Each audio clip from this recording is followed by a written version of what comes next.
möjüň etini yemek halal mı ya haram mı dermanın için? Ha, dermandan için. O da dikkat edin.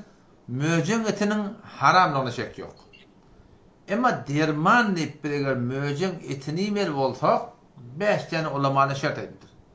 Mufti Mehmet Osman rahmetullahi aleyh Mariful Kur'an'ın awwalky jildinde şidatlaryny gurrun etdiye.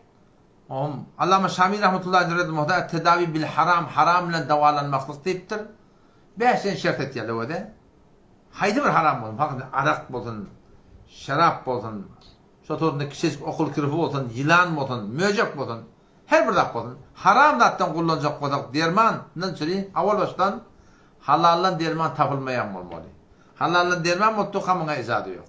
İkinciden çyn tahassusly, tahqiqli bir musulman doktor şoňa raý bermeli. Kafir däl. Üçünciden o doktorda dine awwal gerek ay palany atyp gördi näze bolýar diýen gurun ýok. Awwal tejribeden geçen bolmaly.